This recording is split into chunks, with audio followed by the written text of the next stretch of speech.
Père Fabio, est-il possible d'être heureux de souffrir? Tout dépend de la façon dont nous souffrons, non? Il y a des souffrances qui rachètent, sont celles que vous découvrez la raison de la souffrance. Je vis donc une privation dans ma vie, disons, je vais donner un exemple. J'ai besoin de passer un examen d'entrée au collège. Je souffre donc de l'angoisse de cette responsabilité de devoir passer. Maintenant, à partir du moment où je commence à étudier, je continue de souffrir, parce que l'anxiété est toujours en moi. Mais je commence à découvrir le caractère rédempteur de la souffrance, qui est précisément pour préparer le résultat. Lorsque nous perdons quelqu'un, par exemple. Ne parlons pas de la mort physique, non? Parlons de la mort psychique. C'est quand vous perdez un petit ami. Quand un ami vous trompe. Tout cela provoque la souffrance en vous. Maintenant, si vous vivez cette souffrance d'une manière infertile, c'est-à-dire que vous souffrez de souffrance, lorsque nous permettons à la haine de prendre soin de nous, quand la haine commence à gérer nos sentiments. Ensuite, vous souffrez de pliage, parce que vous ne jouez pas ce qui vous a fait mal. C'est la même chose lorsque la nourriture est mauvaise pour nous, ça fait mal au corps.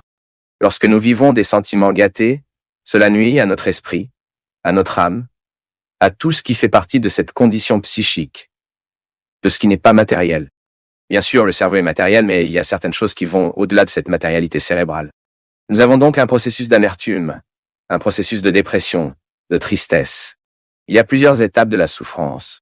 Si nous ne gérons pas bien, par exemple, la tristesse, il est possible que cela devienne une dépression plus tard. Alors que devons-nous faire pour souffrir de la bonne façon? Tout d'abord, être honnête.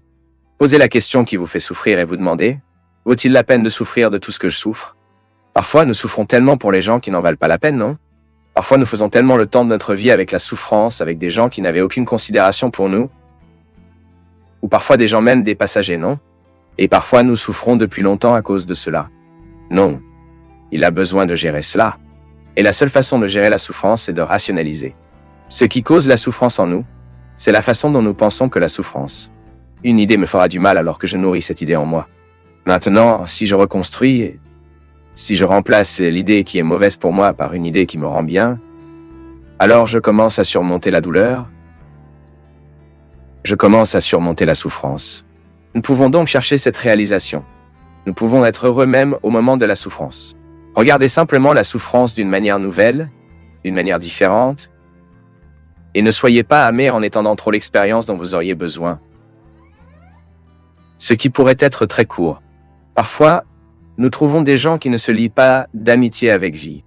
Nous devons faire ce pacte avec la vie tous les jours, mon peuple. Tout le monde souffre. Il ne vous faut pas usage que vous pensez que c'est votre privilège que vous souffrez, n'est-ce pas? Nous souffrons tout le temps pour des questions qui nous appartiennent. Maintenant, vous êtes-vous demandé si nous allons arrêter notre vie parce que nous souffrons? Donc le monde ne marche plus. Et le plus intéressant est que lorsque nous gérons bien la souffrance, nous grandissons en tant que gens. Nous devenons plus intéressants. Nous nous sommes améliorés. Nous avons plus d'histoires à raconter. Nous avons plus de contenu, dites-le. Le contenu de la vie est directement associé à ce que nous savons faire avec les événements. C'est ce que tôt ou tard nous serons en mesure de nous rappeler, nous serons en mesure de dire, nous pouvons témoigner, nous pourrons donner un exemple et le meilleur, jusqu'à ce que ceux qui traversent la même situation aient faire, je ne sais pas comment agir. Avons-nous besoin de tout le temps pour bien gérer ce qui nous arrive? Parce qu'au moment où nous gérons bien nos vies, nous aidons même à aider à gérer la vie de l'autre également. Mais vous ne voudrez pas gérer la vie de l'autre si vous ne gérez pas la vôtre. Vous devez d'abord avoir cette responsabilité avec ce qui vous appartient. Souffrez au bon moment. Ne laissez pas les peines, que les mauvaises choses de la vie prennent trop de temps en vous, car cela n'en vaut pas la peine. La bonne chose est de juger en dehors de ce qui doit être jugé pour nous, de garder ce qui est bien. Le bien que nous faisons, aussi petit, a le pouvoir de réparer le monde. Nous savons déjà que tout ce que nous faisons a des répercussions.